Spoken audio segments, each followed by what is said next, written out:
The challenge began with local landscape designers viewing the property and speaking with the LeBlanc Pichets on the expectations for their front yard.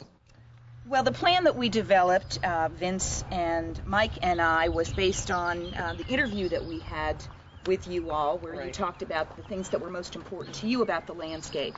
And some of those things were privacy from the street, to redevelop the area back into a wildlife habitat since the hurricane had taken down most of the trees that were there. You wanted to develop a walking path through the garden so that you can enjoy it and appreciate it.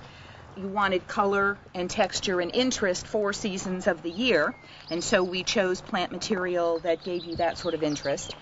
And we chose native and drought-tolerant plants, things that didn't need any extra water, plants that attracted birds and butterflies, things that gave you a lot of color for a long period of time with minimal care.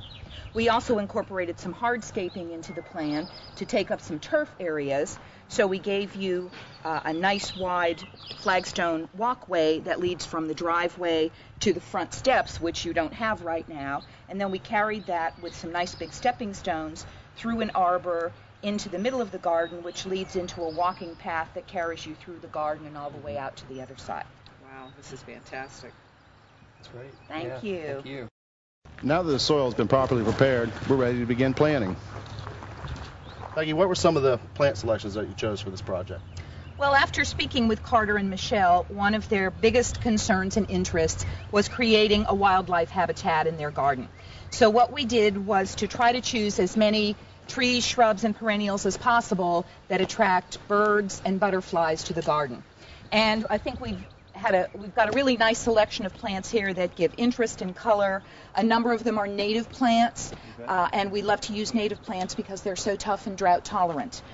Some of the plants that I've chosen, the blue salvias, anything in the blue salvia family does very well in this area and attracts butterflies, and they bloom most all summer. If you clip off the dying flowers, they'll rebloom, and they have a tremendous period of summer bloom color.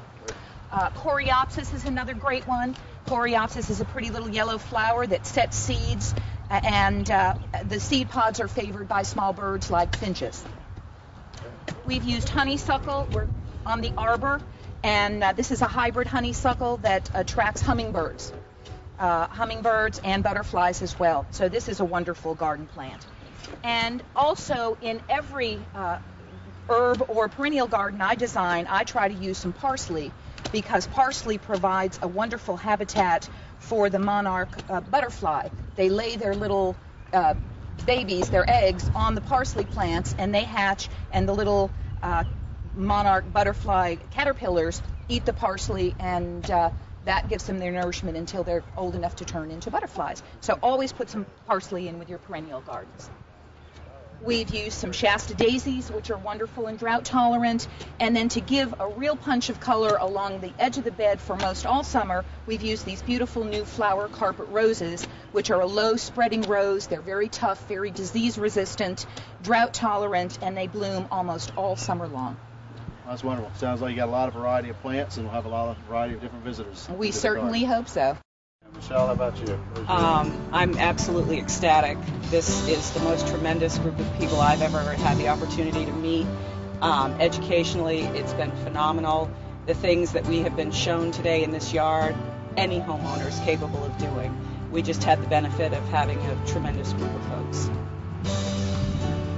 Congratulations, you are now water smart.